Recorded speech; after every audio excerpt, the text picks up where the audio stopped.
ಕುಡಿಯುವ ನೀರಿಗೆ ಪರದಾಟ, ಅಧಿಕಾರಿಗಳ ನಿರ್ಲಕ್ಷ್ಯಕ್ಕೆ ಲಕ್ಕೇನಹಳ್ಳಿ ಗ್ರಾಮಸ್ಥರ ಆಕ್ರೋಶ. ಶಿಡ್ಲಘಟ್ಟ ತಾಲೂಕಿನ ಗಂಜಿಗುಂಟೆ ಗ್ರಾಮ ಪಂಚಾಯಿತಿ ವ್ಯಾಪ್ತಿಯ ಲಕ್ಕೇನಹಳ್ಳಿ ಗ್ರಾಮದಲ್ಲಿ ಕುಡಿಯುವ ನೀರಿನ ಅಭಾವ ತೀವ್ರಗೊಂಡಿದ್ದು, ಅಧಿಕಾರಿಗಳ ನಿರ್ಲಕ್ಷ್ಯದ ವಿರುದ್ಧ ಗ್ರಾಮಸ್ಥರು ತೀವ್ರ ಆಕ್ರೋಶ ವ್ಯಕ್ತಪಡಿಸಿದ್ದಾರೆ. ಗ್ರಾಮಕ್ಕೆ ಸರಬರಾಜಾಗುವ ನೀರನ್ನು ಸೂಕ್ತವಾಗಿ ನಿರ್ವಹಿಸುವಲ್ಲಿ ಸಂಬಂಧಪಟ್ಟ ಅಧಿಕಾರಿಗಳು ಸಂಪೂರ್ಣ ವಿಫಲರಾಗಿದ್ದಾರೆ ಎಂದು ಗ್ರಾಮಸ್ಥರು ಆರೋಪಿಸಿದ್ದಾರೆ. ಗ್ರಾಮದ ಕೆಲವರು ತಮ್ಮ ಮನೆಗಳಲ್ಲಿ ದೊಡ್ಡ ದೊಡ್ಡ ಸಬ್ಗಳನ್ನು ನಿರ್ಮಿಸಿಕೊಂಡು ಬೃಹತ್ ಪೈಪ್ಲೈನ್ಗಳ ಮೂಲಕ ನೀರನ್ನು ಅನಗತ್ಯವಾಗಿ ಪೋಲು ಮಾಡುತ್ತಿದ್ದಾರೆ. ಈ ಕುರಿತು ಹಲವು ಬಾರಿ ಅಧಿಕಾರಿಗಳ ಗಮನಕ್ಕೆ ತಂದರೂ ಯಾವುದೇ ಸೂಕ್ತ ಕ್ರಮ ಕೈಗೊಂಡಿಲ್ಲ ಎಂದು ಸ್ಥಳೀಯರು ದೂರಿದ್ದಾರೆ. ಸ್ವಚ್ಛತೆಯ ಅಭಾವ, ರೋಗ ರುಜಿನಗಳ ಭೀತಿ, ನೀರಿನ ಸಮಸ್ಯೆಯಷ್ಟೇ ಅಲ್ಲ, ಗ್ರಾಮದಲ್ಲಿ ವರ್ಷಗಳಿಂದ ಚರಂಡಿಗಳು ಹಾಗೂ ಕುಡಿಯುವ ನೀರಿನ ತೊಟ್ಟಿಗಳ ಸುತ್ತಮುತ್ತ ನೈರ್ಮಲ್ಯ ಸಂಪೂರ್ಣವಾಗಿ ಹದಗೆಟ್ಟಿದೆ. ಚರಂಡಿ ಹೂಳು ತೆಗೆಯದೆ ದುರ್ನಾತ ಬೀರುತ್ತಿದ್ದು, ಮಕ್ಕಳಿಗೆ ಸಾಂಕ್ರಾಮಿಕ ರೋಗಗಳು ಹರಡುವ ಭೀತಿ ಎದುರಾಗಿದೆ. ನಮ್ಮ ಗ್ರಾಮದ ಕಷ್ಟ ಆಲಿಸಲು ಯಾವುದೇ ಅಧಿಕಾರಿಗಳು ಭೇಟಿ ನೀಡುತ್ತಿಲ್ಲ. ನಾವು ಕರ್ನಾಟಕದಲ್ಲಿದ್ದೇವೋ ಅಥವಾ ಬೇರೆ ದೇಶದಲ್ಲಿದ್ದೇವೋ ಎಂಬ ಅನುಮಾನ ಕಾಡುತ್ತಿದೆ ಎಂದು ಗ್ರಾಮಸ್ಥರು ತಮ್ಮ ಅಳಲನ್ನು ತೋಡಿಕೊಂಡಿದ್ದಾರೆ. ಇನ್ನಾದರೂ ಸಂಬಂಧಪಟ್ಟ ಮೇಲಾಧಿಕಾರಿಗಳು ತಕ್ಷಣವೇ ಲಕ್ಕೇನಹಳ್ಳಿ ಗ್ರಾಮಕ್ಕೆ ಭೇಟಿ ನೀಡಿ ಅನಧಿಕೃತ ಪೈಪ್ಲೈನ್ಗಳನ್ನು ತೆರವುಗೊಳಿಸಿ ಕುಡಿಯುವ ನೀರು ಹಾಗೂ ಸ್ವಚ್ಛತೆಯ ಸಮಸ್ಯೆಯನ್ನು ಬಗೆಹರಿಸಬೇಕೆಂದು ಗ್ರಾಮಸ್ಥರು ಒತ್ತಾಯಿಸಿದ್ದಾರೆ.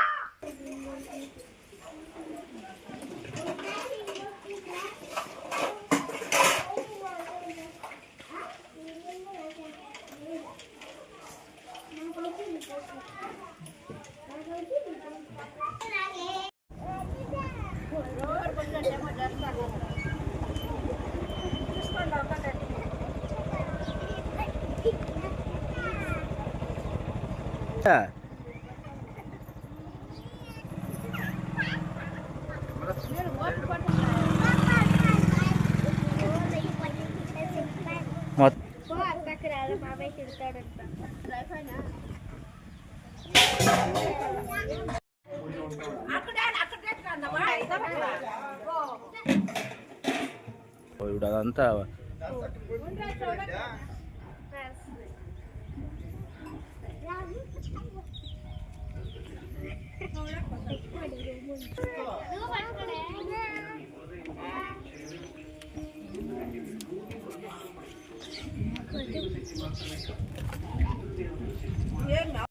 ರತ್ನಮ್ಮ ಲಕ್ಕೇನಹಳ್ಳಿ.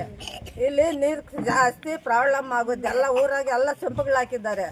ನಮ್ಮೂರಾಗೆ ಯಾವುದು ಅದು ಕಾಲೋನಿಗೆ ನೀರು ಬರೋದಿಲ್ಲ. ಎಲ್ಲ ಸಿಲಿಂಡಿಗಳೆಲ್ಲನೂ ತೊಳೆದಿಲ್ಲ. ನಮ್ಗೆ ನೀರು ಬರೋ ಇಲ್ಲ, ಇಲ್ಲ, ಪ್ರಾಬ್ಲಮ್ ಆಗುತ್ತೆ. ಪೀಡು ಹೇಳಿದ್ರೆ ಅವರು ನಂಬೋದಿಲ್ಲ. ನಾವು ಹೆಂಗೆ ಮಾಡೋದು? ನಾವೇನು ಕುಡಿಯೋದು? ನಾವು ಹೇಳ್ರಿ ಸರ್. ಹತ್ರ ಬಂದು ಬಿಂದಿಗೆಲ್ಲ ಹತ್ಕೊಂಡು ಬರ್ತೀವಿ. ಅಲ್ಲೇನು ಮಾಡ್ತೀರ ಮಾಡ್ರೆ ನಮ್ಗೆ ನೀರು ಕೊಡಿರ. ಯಾವ ರೀತಿ ಇಲ್ದಿರ ನಮ್ಮ ಕಾಲೋನಿ ಏನು ಆಗಬೇಕು? రత్నమ్మ దిగువ కాలనీలో ఉండేది మేము. కాలనీకి నీళ్ళు వస్తూ ఉండలా. ఎగునే గేట్ బాల్ అంతా తిప్పేస్తూ ఉన్నారు, సొంపులకు వేసుకుంటా ఉన్నారు. పోయి తిప్పేసి వస్తే వచ్చేలేదు.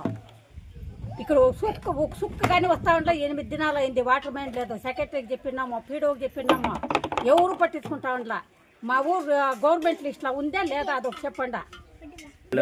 డ్రమ్ము కాడికి 6 నెలలు అయింది. డ్రమ్ము కడిగినలా ఆ నీళ్ళు తాగి పిల్లలకంతా పడిసారు జరాలు, ఒట్టి పులుగులు. డ్రమ్ముల్లో పైపులు వేసుకుంటే పైపులు పెరిగి పారేస్తూ ఉండారు. ఊర్లో ఇంటికి 10-15 వేసుకో ఉండారు. వాళ్ళతో అడిగే వాళ్ళే. ఏడాది ఇంకా చరండీలు పట్టించుకునే ఉండలా. ఏంటుకుండేది వాటర్ మ్యాన్ ఎవరో నేను దానికి వాడు ఊరిసి పెట్టి వెళ్ళిపోయినాడు. వాడికి సంబలం తీసుకుని వెళ్తా. వాడేం తీసుకోకుండా ఊరికే ఉంటాడా? 70 వాళ్ళు తిట్టిండారంటే ఊరంతా తిట్టిండారా? ಊರಂತ ఎవరు ತಿಟ್ಟಿಲ್ಲ కదా, ನೀರು ಇಡತ್ತು కదా, ఎవరినో పెట్టచ్చు కదా. ಸಾಲು ಲೆಕ್ಕೇನಹಳ್ಳಿ ನಮ್ಮೂರಿಗೆ ಜಾಸ್ತಿ ಪ್ರಾಬ್ಲಮ್ ಆಗಿದೆ. ನೀರೇ ಬರ್ತಿಲ್ಲ. ಜಾಸ್ತಿ ಇದು ಸಂಪು ಇದೆಲ್ಲ ಇದೆ, ಅದಕ್ಕೆ ಹೋಗ್ತಿದೆ ನೀರು ಜಾಸ್ತಿ. ನೀರು ಪ್ರಾಬ್ಲಮ್ ಆಗಿದೆ ನೀರಲ್ಲಿ. ಸಾಲದೆ